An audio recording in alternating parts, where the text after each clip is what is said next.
Edukasyon sa Pagpapakatao 5. Pakikisa sa pagdarasal para sa kabutihan ng lahat. Ako po ang Teacher Lani. Ating subukin. Panuto. Basahing mabuti ang bawat pahayag. Isulat ang wasto kung ang isinasaad ng pangungusap ay nagpapakita ng pakikiisa sa pagdarasal at di wasto kung hindi.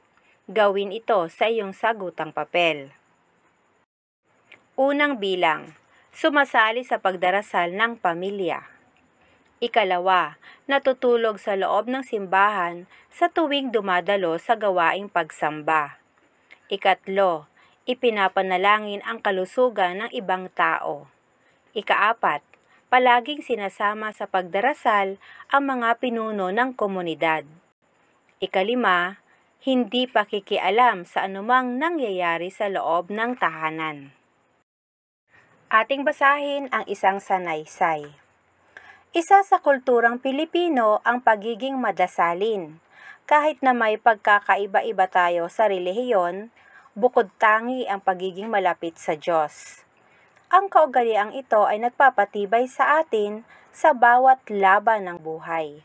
Mas nagiging matatag ang pananalig na may Diyos na nagbabantay sa lahat ng mga nangyayari. Mahalaga ang pagdarasal sapagkat ipinakikita nito ang taimtim na pananampalataya sa Diyos.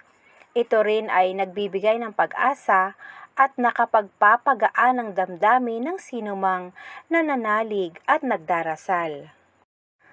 Ang Diyos ay maawain at mapagmahal, kaya hindi nito pababayaan ang kanyang mga anak na masaktan o maghirap. Kaya, sino mang lumalapit sa Kanya sa pamamagitan ng pagdarasal ay Kanyang pinakikinggan. Ilan sa kadalasan nating ipinagdarasal ay ang kabutihan ng lahat. Kabilang din sa ating mga panalangin ay ang kaligtasan laban sa anumang insidente o pangyayari, katiwasayan ng ating komunidad at proteksyon laban sa sakit. Dahil sa paniniwalang lahat tayo ay nilalang ng Diyos, marapat lamang na tayo ay magmahalan bilang iisang pamilya. Isang pamilya na nagmamalasakit sa kapamilya, nagmamahal sa kapwa, at nagbibigay ng pag-asa sa pagharap sa mga suliranin sa buhay ng isa't isa. Walang taong nabubuhay para sa sarili lamang. Ang bawat isa ay nabubuhay para sa kanyang kapwa, kaya't maituturing na isa sa mga nangungunang dahilan kung bakit tayo nabubuhay ay para maglingkod sa Diyos at kapwa-tao. At ang pinakasimpleng bagay na ating magagawa para sa ating kapwa ay ang ipanalangin sila ng buong puso at paniniwala na ang Diyos ay ang may gabay sa lahat. Panuto. Kulayan ang bilog ng pula kung ang ipinapakita ay pakikiisa sa pagdarasal para sa kabutihan ng lahat, at dilaw kung hindi. Ilagay ang mga sagot sa iyong sagutang papel. Nagpunta si Angelo sa bahay ng kaibigan na may sakit. Pagkatapos nilang magkwentuhan, ay nanalangin sila para sa kagalingan ng kanyang kaibigan. Ikalawa, dahil sa pandemya, nagpunta sa simbahan si Mario at ipinagdasal ang kanyang sariling kaligtasan lamang. Ikatlo, sa bawat paghahanda ng pagkain ni Inay Caridad ay nagpapasalamat siya sa lahat ng biyayang natatamasa. Pinapanalangin din niya ang kanilang kapitbahay na walang trabaho dahil sa pandemya. Ikaapat, tuwing gabi, tinatawag ni Nanay Jessica ang kanyang anak na si Gretel para sumali sa kanilang oras ng panalangin. Habang nananalangin, ang tanging sinasambit ni Gretel ay mga bagay na kanyang gustong bilhin. Ikalima, mahilig magsulat si Raquel ng kanyang gustong ipagdasal sa Diyos. Isa sa kanyang panalangin ang kasaganahan ng bawat taong nakaranas ng kahirapan dahil sa mga bagyong dumating sa bansa. Maliban sa mga nabanggit na sitwasyon, sa iyong murang edad Ano ang iyong dalangin para sa iyong kapwa-tao? Magtala ng 5 bagay na nais mong ipagdasal para sa iyong kapwa. Isulat ang iyong sagot sa sagutang papel. Panuto. Tingnang mabuti ang bawat larawan at sumulat ng munting panalangin. Isulat ang iyong panalangin sa iyong sagutang papel.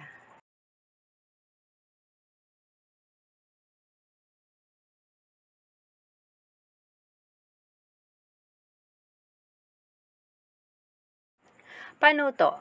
Basahing mabuti ang mga tanong. Isulat ang titik ng tamang sagot sa sagutang papel. Unang bilang. Sa iyong edad, alin sa sumusunod ang maaari mong magandang magawa sa kapwa? A. Isali sa mga dalangin para sa kanilang kabutihan. B. Laging pag-uusapan ang kanilang kahinaan. C. Pagpapatayo ng charity sa iyong murang edad. D. Bigyan sila ng pagkain araw-araw. Ikalawa, naulila ang iyong kaibigan. Ano ang nararapat mong gawin? A. Walang nararapat gawin sa ganitong pagkakataon.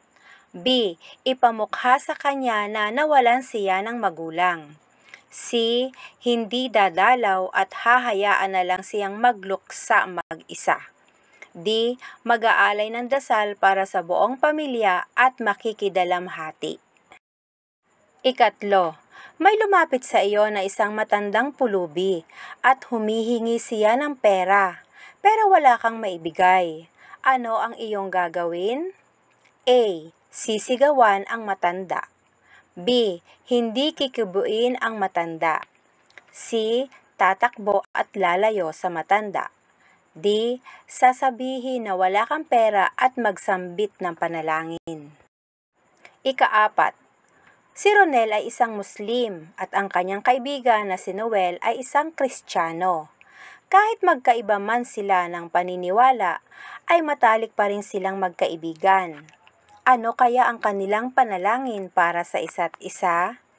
A. Maging matibay pa ang kanilang pagkakaibigan. B. Magkaroon sila ng mga laruang gustong-gusto nila. C. Mag-away sila dahil magkaiba ang kanilang relihiyon. D. Maging mayaman sila pareho. Ikalima, ang iyong kaibigan ay may sakit. Ano ang iyong gagawin para makatulong sa kanya? A. Bigyan siya ng mamahaling gamit. B. Aayain siyang makipaglaro sa palaruan. C. Pababayaan na lamang siyang gumaling mag-isa. D. Palagi siyang isasali sa aking mga panalangin para sa kanyang kagalingan. Para sa iyong karagdagang gawain, panuto. Bumuo ng sariling panalangin para sa sarili, kapwa at pamayanan. Isulat ito sa iyong sagutang papel.